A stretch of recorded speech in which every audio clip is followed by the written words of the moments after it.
Hi all, Dr. Clark here again, and today we're going to finish up talking about mutations. So we talked about how DNA copies itself, how it was discovered that DNA is a semi-conservative copying. We talked about helicase and DNA polymerase 2 or 3 and 1, 3, 1 and 3. We didn't really talk about 2. 2 has a binding property that's semi-interesting. We'll come back. We'll probably talk about it when we talk about translating DNA material into proteins. It plays a decent role there. We talked about ligase, how it binds Okazaki fragments, etc. Now we're going to talk about mutations. We're going to talk about mutations in just the genetic code, but we're also going to talk about chromosomal mutations, or better yet, translocations of chromosome parts. Okay. Now, I first want to talk about this piece right here, this picture and kind of this piece of evolutionary history. Okay. Ever since Darwin's time in the 1850s, Darwin linked humans to the other great apes: chimpanzees, gorillas, and orangutans. Okay? And Darwin said that these were our closest ancestors, with chimpanzees being our immediate close ancestor. Okay? Gorillas a little bit less, and orangutans even less. Okay? And for a long time, Darwin, this idea that we were connected to these other groups of great apes was not supported by much. Okay? Except for Darwin supported it with, things like the physiology of the organism, the structure of their bodies, okay, their blood chemistry, these kind of things. It's all very, very similar between the great apes. And so Darwin looked at that, and he looked at the anatomical records, so the gestation, the development of the fetuses, and how long it took for development, etc. And it's all very, very similar. But there was no DNA at the time of Darwin. There's no DNA evidence. There was nothing. Okay? It wasn't until really we started looking at genomes, so in the 90s, and once we started working on the Human Genome Project, well, we knew before that, I should back up, we knew before that humans have 23 different chromosomes, but the other great apes have 24. And we didn't really have a good explanation for why it is that humans have 23, but chimpanzees have 24, and gorillas and orangutans have 24. So when we looked at humans, they were different, and a lot of people who are critics of evolution said, well, you can't explain why there's a difference, so therefore that gives us more evidence that humans didn't evolve from a chimpanzee-like ancestor, because we have a different number of chromosomes. Well, it wasn't until the 90s that we started examining DNA of humans, and at the same time DNA of chimpanzees, gorillas, and orangutans, and we started looking at, well, how many base pair differences are there? And when we go about and we look at the entire human genome, okay, and then the entire chimpanzee's genome, okay, there's about a 1.2% difference between humans and chimpanzees. Okay, so not very different. Okay, there's about a 4% difference between a human and gorilla, and about a 7% difference between humans and orangutans. So based on DNA evidence, along with the evidence that's provided by physical structure and blood chemistry and physiology and things like that, there is this direct connection between humans and chimpanzees. Okay? But there was still the issue of why do we have less chromosomes than chimpanzees? Okay? So then in the early 2000s, a team of researchers came up with a hypothesis that indeed, if we developed from chimpanzee-like ancestors and they had 24 chromosomes and we now only have 23, then somewhere in our chromosomes, one of our 23 chromosomes, we should actually have evidence of a translocation, meaning two chromosomes being stuck together. Okay? And if we can find out which chromosome, and if this is true, then that provides even more support that humans and chimpanzees shared a common ancestor 4.2 million years ago, and that's why humans have one less chromosome than chimpanzees. Okay? And so biologists did exactly that. They searched the human chromosomes and they looked at the human chromosomes and looked for a translocation. And what they found was on chromosome number 2 in humans, we have a translocation. We have 2 chromosomes stuck together. And so if you remember from our discussion on chromosomes, chromosomes have what we call telomere caps. So here in blue, you can see a telomere cap. Okay, and the ends of your chromosomes have these telomere caps. These are just protective caps, normally just a bunch of adenines added to the end of your DNA strand, okay, that protects it from damage, unraveling, that kind of thing. Okay?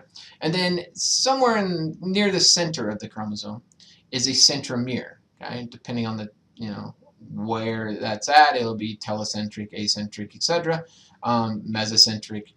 That just tells you where the centromere is at. Okay? So if you took 2 chromosomes that are same like this and you stuck them together, then you would expect to find a chromosome with 2 centromeres and with telomere on the caps, on the ends, and in the middle. And that is exactly what we find in human chromosome number 2. Okay?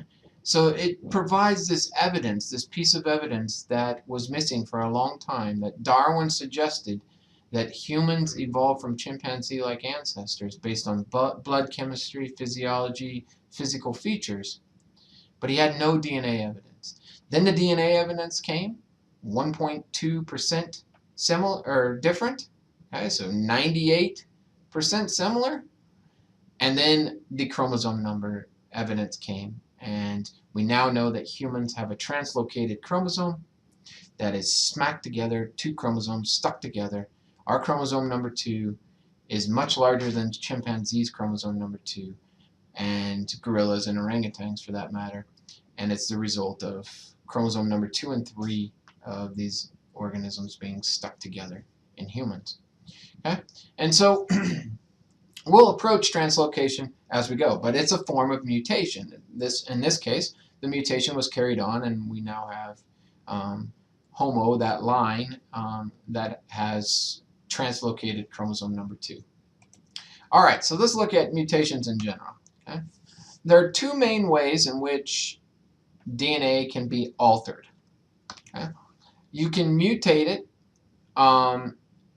in the sense of adding, subtracting, removing, or changing nucleotides. So you have a sequence of nitrogenous bases that you're reading, okay? And if you change an adenine to a thymine, that would just be changing that nucleotide. But if you remove that adenine, you'd be deleting it, or if you add another adenine next to it, you'd be adding it. Okay, that's one way to change the genetic code. Another way that you can change the genetic code is you can reposition genes. Okay, you can move a gene on a chromosome, you can flip a gene over, you can stick 2 chromosomes together, you can do all kinds of things. And so you have mutations, which we normally call point mutations because they only happen typically on a single nucleotide at a time. Or you can have recombination mutations that are happening, in a big picture, normally at the chromosomal level. Okay? Although recombinations can happen just at the gene level. Okay? And remember I talked about Dr. Barbara McClintock and her work with jumping genes. Okay? You can get recombination through jumping genes also, another way that you can have mutations. All right, so a mutation, like I said before, is really just an alteration to the genetic message. Often, mutation will result in maladapted or poor adaptations, mainly death, or no change. Because if a mutation occurs in a region where it's not coding for a protein, then it will have no effect. Okay? These are intron regions, regions of your DNA that don't code for anything. They can mutate by point mutations, where you change an adenine to a thymine or a guanine or a cytosine or whatnot. That really doesn't change the organism. If you remove it, it does change, and we'll talk about situations where that occurs. So again, it can occur in the intron region, but let's say it's occurring in the exon region.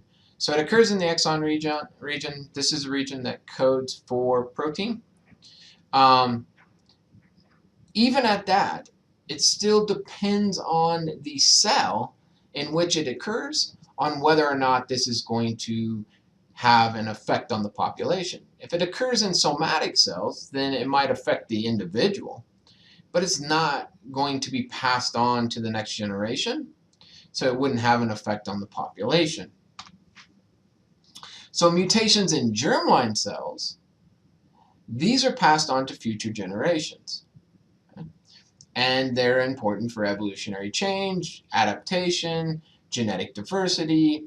Okay? All these things are really governed in part by the initial mutations happening in germline cells.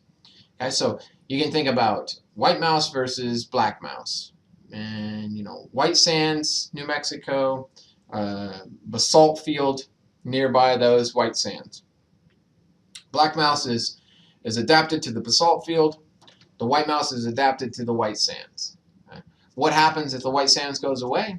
The white mouse is not adapted to the black basalt. The white mouse dies. Okay?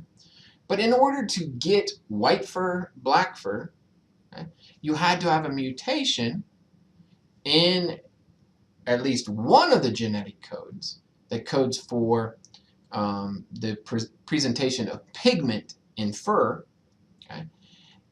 And it had to occur in the germline cell. So it had to be passed on to offspring. So either two white mice had to get together and produce a black offspring mouse that was adapted to the basalt, or two black basalt mice had to get together and produce a white, or a black and white, or a tan and black, or some combination. Normally it's a combination. Normally it's not complete black or white, but normally it's somewhere in the middle, where you get an individual that might be brown and two brown individuals, and they have a mutated gene line in the germ cells that produces a black coated mouse, okay? Which is a huge advantage in a basalt field, which the rocks are all black.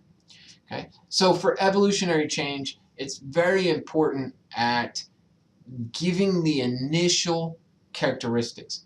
Then nature does most of the selection, okay? Or sex does a lot of the selection also. So sexual selection or natural selection will then select upon those mutated genes, mutated traits. If the mutation occurs in the somatic cells, it has really no evolutionary effect, except for in some mutated senses, it could cause the individual who produces that mutation to not reproduce, which then means that their genetics never get passed on into the population, which could have a slight effect, it depends on the size of the population, on the overall evolution or genetics of that population. But the mutation itself, if it occurs in a somatic cell, does not get passed on to the next generation. Okay, so again, mutations are just altered sequences of DNA. They can happen in three main ways. Okay? These point mutations can happen in three main ways. You can have a base substitution. Okay? That's where you have a chain of nucleotides, and you change thymine to guanine. Okay? That's a substitution. You can have an insertion where you're increasing the number of bases on one strand of DNA. So this, sometimes this happens. Polymerase III comes and lays down new nucleotides. Sometimes it makes a mistake and lays down two, okay, where it should only lay down one.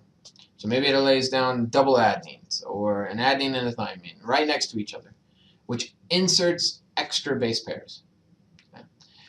Or you can have a deletion where it skips one and it doesn't lay down enough, okay, and misses a base pair. And so therefore you have a deletion. Okay.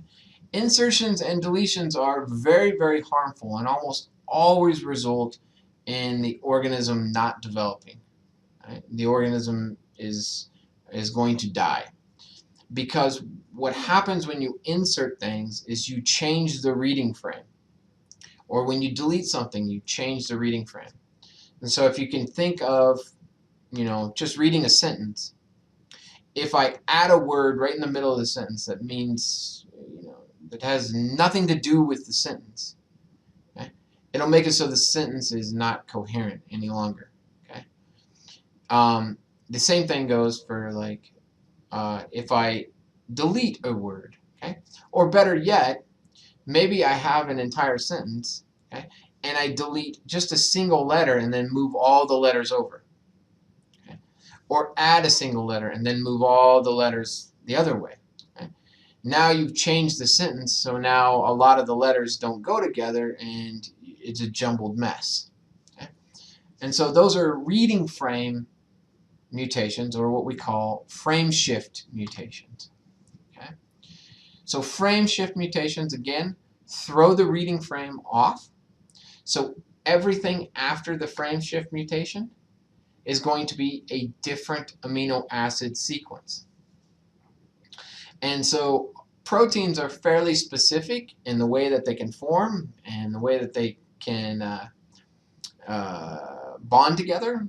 And it's taken, 3.5 billion years for a lot of these proteins to form in this certain shape, and the amino acid sequence is very specific to a specific protein, just like that protein has a very specific binding site for a certain substrate.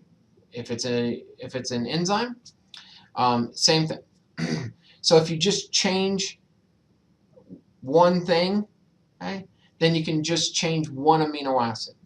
That's a base substitution. And sometimes we have situations where that still works. The protein is almost the same shape, just a little different. But if you insert something or delete something and you're changing 200, 300 different amino acids on that protein, it rarely works out. And most of the time, like I said before, if you have a frame-shift mutation, the organism dies. The proteins are not made, especially if the protein is needed for something like cellular respiration or the electron transport chain or something that would result in the organism not being able to convert NADP or FADH2 into energy. That organism is not going to survive. Okay. So here you can see point mutation. So here we'll come back and we'll talk about this when we talk about how DNA is translated and then or transcribed and then translated into amino acids. But here it's showing a DNA sequence. It's not showing the RNA sequence that we call the codon that would correspond to these amino acids, but it doesn't really matter. Each 3 base pairs codes for a single amino acid. So you have serine, histidine, aspartate, proline. If you change one base pair, so you have one base pair substitution, you're changing this guanine to a thymine, okay, that can change the amino acid. It will change the amino acid often that's produced. Okay, so now you have serine, histidine, aspartate, thymine, okay, which changes the normal protein formation or conformation into a mutated protein, which changes its shape a little bit. But this is how we get things like maybe the normal coat color of the mice in White Sands, New Mexico is white. And then the mutated is black fur. Or maybe it's brown. Okay? Or maybe we're talking about flower colors and normal is purple and white is mutated. Okay? Simple substitutions, simple point mutations like that can cause a mutated protein. It doesn't mean the protein is faulty. It just means that the protein's different. Its shape is different. Okay, we're going to watch a little video about addition and deletion mutations. The nucleotide sequence in DNA determines the nucleotide sequence in messenger RNA and, consequently, the sequence of amino acids in a protein. A mutation in the DNA can result in a change in the amino acid sequence of a protein. One type of mutation that can occur either spontaneously or as the result of a mutagen is the addition of one or more nucleotides during DNA replication. Because translation of a gene begins with a specific codon and proceeds one codon at a time, the addition of an extra nucleotide shifts the codons in the mRNA. This type of mutation is termed a Fram-Shift mutation. A Fram-Shift affects all amino acids incorporated beyond the original site at which the addition occurred. If the new codon generated by the Fram-Shift is a stop codon, the protein synthesized will be shortened and is often non-functional. Another type of Fram-Shift mutation occurs when a nucleotide is deleted during DNA replication. Deletion of a nucleotide in DNA results in a change in the codons in messenger RNA from the point of the deletion and changes in the amino acids inserted into the protein. Okay, so from the video you can see both a addition and deletion. Now, like I said before, if it's just a point replacement, so you're just changing adenine to thymine, or guanine or cytosine, you can just change a single amino acid, and sometimes the protein will still form. Other times it doesn't. Okay, but Fram-Shift mutations are very often extremely lethal in the sense that you can just assume. Let's say that this amino acid sequence. Well, it's going to start with methionine. So let's just say there's only one more amino acid over here, methionine. Then it goes argine, okay, trysin, and then now after the Fram-Shift mutation, you get leucine and aspin, okay. But let's say it keeps going on, okay, another 300 amino acids. You've changed 302 amino acids in that sequence. That will not form. That protein is very unlikely to ever form. Okay? And then the previous part of the video was showing you a stop codon forming, a UAA codon forming. Okay, so not only is there a start codon, which starts the whole sequence, there's also stop codons. There's 3 of them. We'll talk about them next time. But there's 3 codes that stop the sequence from producing or chaining amino acids together. Okay? So you could always have a stop codon come way too early in the production of that amino acid. It makes a very short protein, too short to function, and it's not functioning. Okay? So again, Fram-Shift mutations are very lethal typically. All right. Now again, that is at the gene level. Okay? Typically at a single, point in your genetic code. Okay? Other mutations can happen when you're looking at large areas, maybe even an entire gene. Okay? So a huge chunk of DNA, 1,000 base pairs long, or maybe you're talking about an entire petite region of a chromosome or Q region of the chromosome. Okay? These can be moved, migrated, slapped together, changed around, flipped around, all kinds of different things. That's transposition. That's when genes or pieces of chromosomes or things are moved from one place to another. Okay? And it can be moved within the same chromosome. It can be moved to another chromosome. It could be the result of 2 chromosomes sticking together. Okay? There's all kinds of ways in which this can happen. Again, it could just be the gene jumping on the chromosome in different places, which can cause effects. Okay? But it also could just be chromosomal rearrangement, okay? Where the chromosome, during crossing over, this often will happen.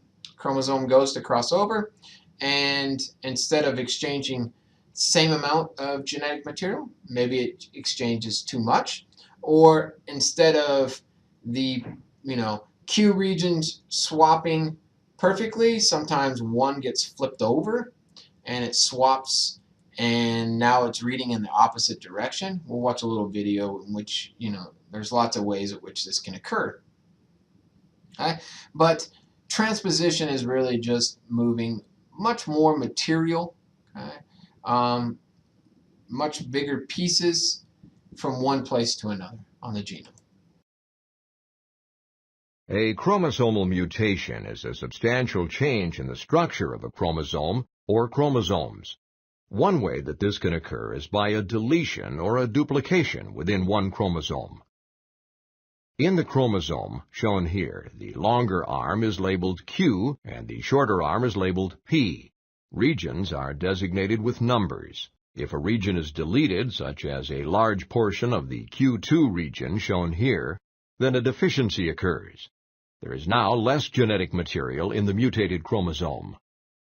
A duplication occurs when an extra copy of a chromosomal region exists, such as the extra copy of regions Q2 and Q3 shown here. Both duplications and deletions can be created by abnormal crossing over during meiosis. An inversion occurs when a chromosome is broken in two places and reconnected so that a region is flipped from the normal order, such as the Q2 and Q3 regions shown here. Note that an inversion does not change the total amount of genetic material in the chromosome. Translocations involve two chromosomes. In a simple translocation, a single piece of one chromosome breaks off and is attached to another chromosome. In a reciprocal translocation, two chromosomes exchange pieces. Note that translocations do not change the total amount of genetic material. However, both inversions and translocations can lead to overall deficiencies and duplications of genetic material after meiosis. Okay, so there you can see some examples of inversions and translocations. And then I provided an example of a translocation that's, near and dear to humans, in that our chromosome number 2 is the result of a full translocation of chromosomes from our chimpanzee-like ancestor. Right? Somewhere down the line, somewhere through the evolution, our chromosome number 2 is the result of two chromosomes sticking together. This is a translocation. Did it change the amount of genetic material? No. We have the same amount of genetic material as chimpanzees. Did it change much in the way of the genes that are present on our chromosome number 2? Not really. We have more genes on our chromosome number 2 than chimpanzees do. But, if you look at chromosome number 2 and 3 of chimpanzees, it's very similar to our chromosome number 2. So when it comes down to it, it really didn't affect humans, at least based on the evidence that we see right now. Didn't really affect human evolution. It was just a quirk of probably improper meiosis that happened somewhere down the line, and that resulted, those individuals gave birth to new individuals, and on and on and on, and that was carried through the genome of our ancestors, and now that's the case. Every single person on the planet has a translocated chromosome number 2. Okay. So with that, we are going to talk a little bit more about the evolutionary change, okay? Because mutations get a bad rap. Mutations get kind of, we think of a mutation as being bad. But all in all, mutations are needed. Mutations are the reason why we have genetic diversity. Now, mutations alone is not enough to drive evolution. Often, it's not enough to drive evolution, but it's enough to provide like the spark for evolution. And then natural selection, sexual selection, okay, or if humans are involved, artificial selection can select for those traits and evolution can occur. So we know that there are quite a few ways at which things can be mutated. We need to provide more money and funding, and in a sense, and resources to figure out other mutagens. We know typical ones like carcinogens that we find in cigarette smoke, or smoke from wood fire burning, or smoke from coal plants, and smoke from combustion engines, exhaust, and things like that. We know all of those are contain mutagens, or what sometimes are called carcinogens, which are basically the exact same thing.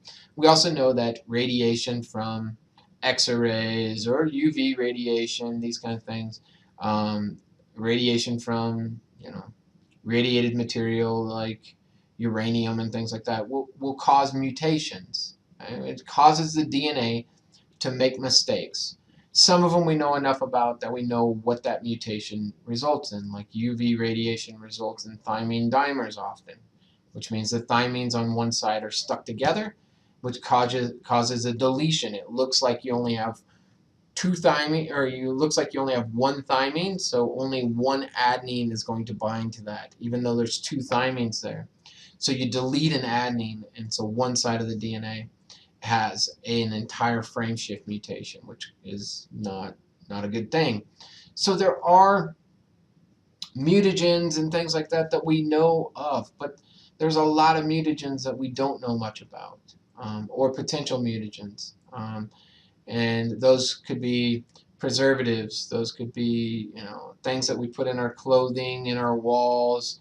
Okay, we know things like asbestos are these things, and we're learning more things that might be in our water system and whatnot. But these are all things that would increase the rate of mutation. Does that mean that they're necessarily bad?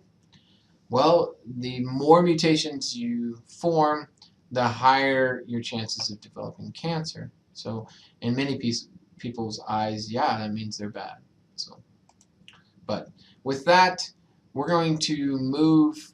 We're basically talking about the same thing, but instead of talking about copying the entire human genome, which is what we just talked about, the synthesis phase, we're now going to talk about what happens if you just need a single protein. So let's say you've been drinking a lot of milk and eating a lot of lactose, and you're not digesting it very well, and maybe you need to make the enzyme lactase, and you need more of that enzyme in your intestinal tract, in your gut. How do we go about making that enzyme? That's the next topic that we're going to explore. Okay, till next time.